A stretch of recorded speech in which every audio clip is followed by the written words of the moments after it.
Pour moi, les villes idéales, ce sont les villes de la périphérie méditerranéenne. Voilà.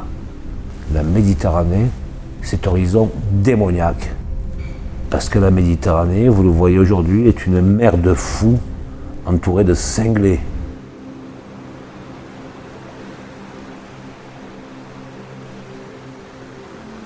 Puisque j'habite dans un village, je suis censé avoir un rapport exotique avec la ville.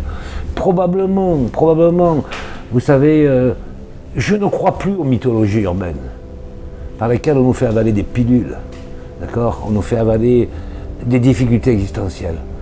La ville est savante, la ville est complexe, la ville du 19e siècle est enchanteresse, celle du Moyen-Âge également. La ville moderne ne me pose que des questions irrésolues. La cité n'est pas produite par les architectes, c'est faux. La cité est produite par un numérus incroyable d'acteurs, décideurs. Ça va de la banque, en passant par le promoteur, en passant par l'élu, en passant par le service urbanisme, en passant par le manque parfois de courage des architectes dans la culture de combat. Parce qu'être architecte, c'est combattre, c'est lutter, c'est se battre, c'est dire non plutôt que oui. Puis tout le champ normatif obéissant à toutes les mythologies en vogue aujourd'hui. L'isolation thermique, il ne faut pas trop de fenêtres, il faut pas trop de... Voilà, il faut de la lumière du jour, mais pas trop. Tout c'est un peu, pas trop, un peu, pas trop. Tout ça fait qu'on a une espèce de moyenne diarrhéique qui se charge de produire la ville à notre place. Donc, je dois vous dire, être dans une désillusion critique et lucide. Le monde des traits de modernité, c'est d'être lucide. Et de la même manière que le monde des courages, c'est de rester optimiste. Je reste optimiste, à condition que nous combattions tous ensemble.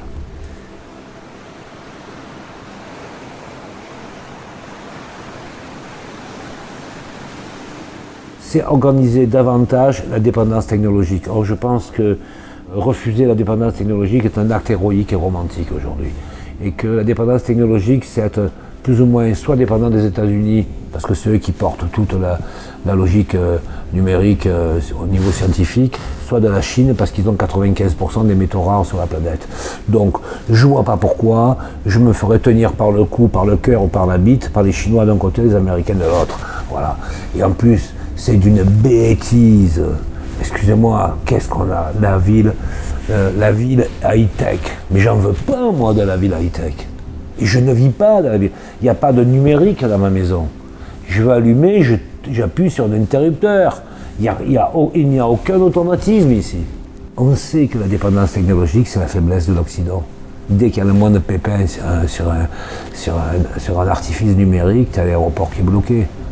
L'audace, l'héroïsme social et politique, c'est l'archaïsme. Moi, je ne mets pas de technologie dans le bâtiment, je mets de l'intelligence dans les raisonnements scientifiques. Quand on voit le MUSEM, c'est une première mondiale pour les passerelles, pour les verticaux, mais essentiellement avec des ressources territoriales dans un rayon de 50 km. C'est parce que nous avons mis de l'intelligence dans le raisonnement. Mon fils a fait 6000 pages de calcul pour identifier les efforts dans les verticaux du MUSEM, je ne sais pas s'il imagine. Le high-tech comme énoncé de cette arrogance occidentale est beaucoup plus pornographique qu'une scène sodomite de Rocco Siffredi dans un film X.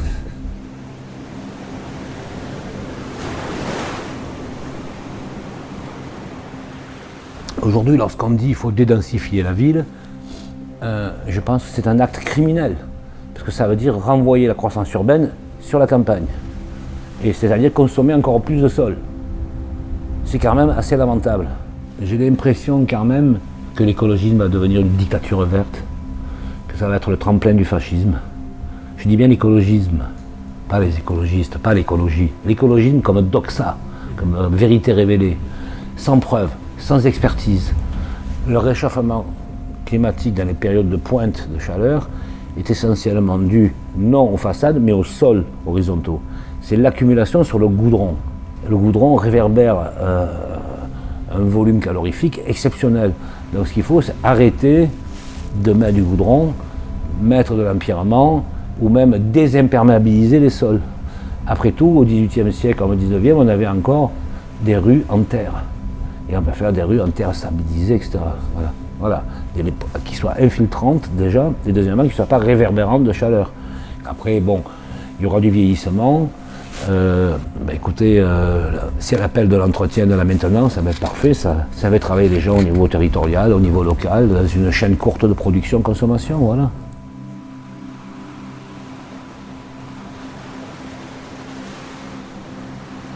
Je connais les lieux communs de l'idée que ce qui est dans le nord, c'est mieux.